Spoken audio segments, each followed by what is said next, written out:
Imagine uma gigantesca embarcação, tão vasta que parecia um continente flutuante. A arca, como descrita na Bíblia, em Gênesis 6, foi uma obra monumental, projetada para suportar não apenas as forças da natureza, mas também para proteger toda a vida da terra. Com 300 côvados de comprimento, 50 de largura e 30 de altura, aproximadamente 137 metros de comprimento, 23 metros de largura e 14 metros de altura, ela tinha o tamanho de um grande navio de carga, mas com a robustez de uma fortaleza. Sua construção foi orientada por Deus, que forneceu a Noé instruções claras sobre como e com o que construir a embarcação. A madeira escolhida para a arca foi o cipreste, um material resistente e durável, ideal para suportar o impacto das águas que inundariam o mundo. Antes de prosseguirmos, apenas confira se você já está seguindo o nosso canal. Sempre estamos desvendando mais enigmas da Bíblia para vocês. O cipreste foi tratado com betume, uma substância pegajosa e impermeável, usada para vedar todas as juntas da arca. Cada fenda e junção foi cuidadosamente selada, garantindo que nenhuma gota de água entrasse na embarcação. A porta lateral era ampla e, embora simples, tinha um mecanismo de vedação bem projetado para garantir que ficasse segura, mesmo com os ventos e chuvas mais fortes. Ao adentrar a arca, era possível sentir o cheiro amadeirado da construção e a vastidão do espaço, que parecia se estender por quilômetros. Cada detalhe foi cuidadosamente pensado para resistir ao dilúvio, algo que Noé não sabia exatamente como seria, mas que confiava ser necessário. A Arca de Noé tinha 3 andares, como um imenso edifício flutuante.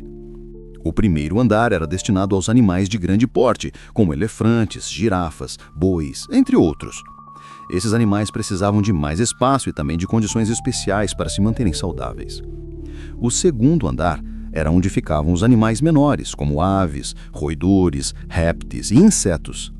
Esse andar, com suas divisões e baías, permitia que os animais menores estivessem seguros e confortáveis, sem a necessidade de muita movimentação.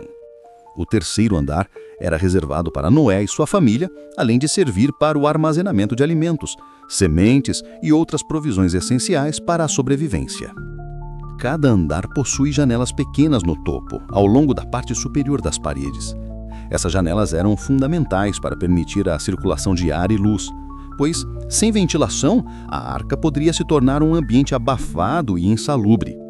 Elas também serviam como uma forma de observação, permitindo que Noé e sua família tivessem noção do que acontecia no mundo externo, mesmo quando as águas ainda cobriam a terra. Imagine o alívio de Noé ao olhar para essas janelas e ver que a vida na arca estava segura, enquanto o caos reinava lá fora. Me conta nos comentários o que está achando desta descoberta. Com a chegada do dilúvio, a arca não era apenas um abrigo, mas um ambiente cuidadosamente planejado para garantir a sobrevivência de todos os ocupantes. Noé e sua família passaram a maior parte do tempo se dedicando ao cuidado dos animais. Os animais precisavam ser alimentados regularmente e cada tipo de animal tinha uma dieta específica. Noé sabia que deveria manter tudo em ordem, desde os grandes animais até os menores.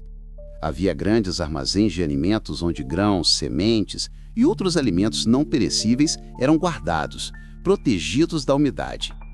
Era uma tarefa árdua e contínua manter um ambiente organizado e funcional. Mas Noé estava determinado a seguir as instruções divinas. Em cada divisão da arca, os animais eram mantidos de forma segura. As baias para os animais maiores eram espaçosas, mas ao mesmo tempo cuidadosamente projetadas para evitar que os animais se machucassem. Havia cercas de madeira e divisórias que os mantinham separados, de modo que um animal não pudesse atacar outro. Já os animais menores eram mantidos em pequenas jaulas ou recipientes, muitos dos quais, possivelmente, eram armazenados em lugares de fácil acesso. Não havia confusão, num caos. Cada animal tinha seu lugar, e Noé sabia que a sobrevivência deles dependia da manutenção dessa ordem. Com a arca cheia e segura, um dos maiores desafios era garantir que o espaço não ficasse insalubre. A Bíblia não descreve todos os detalhes sobre a limpeza, mas podemos imaginar que Noé e sua família tinham um sistema rudimentar para lidar com a quantidade de resíduos gerados pelos animais. talvez houvesse compartimentos de descarte, onde os excrementos dos animais eram removidos periodicamente, ou até mesmo um sistema simples de drenagem para controlar a umidade no interior da arca. A água era escassa e Noé sabia que a higiene era crucial para a saúde de todos.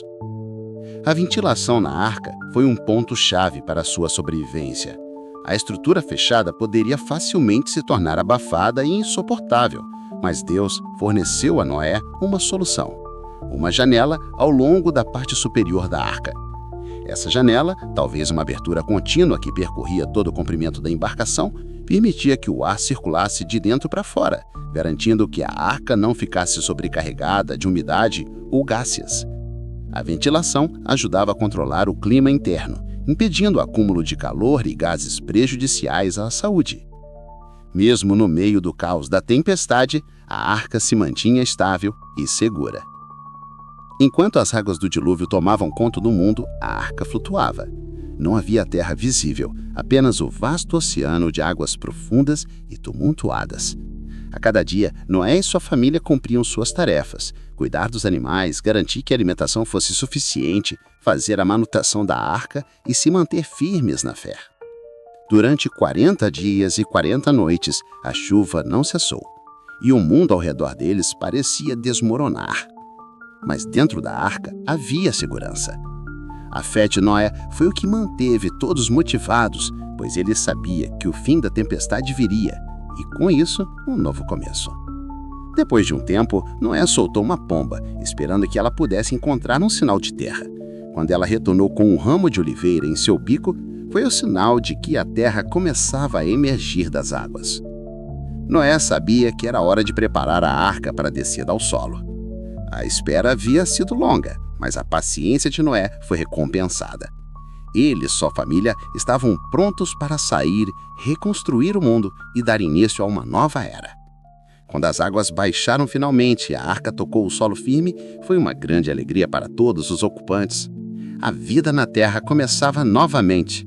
As portas da arca se abriram e Noé e sua família saíram para explorar a terra renovada.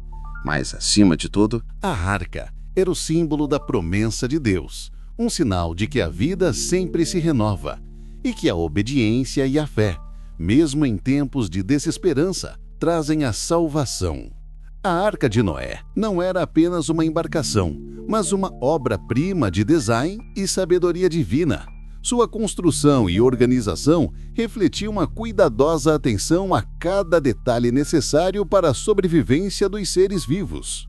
Noé e sua família, ao seguirem as instruções de Deus, garantiram a preservação da vida e, ao mesmo tempo, a manutenção de um equilíbrio fundamental para o recomeço da humanidade. A história da Arca é um lembrete de fé, resiliência e da importância de cuidar da criação, especialmente quando os tempos mais sombrios parecem se aproximar. Siga nosso canal para receber mais vídeos como esse. Até breve!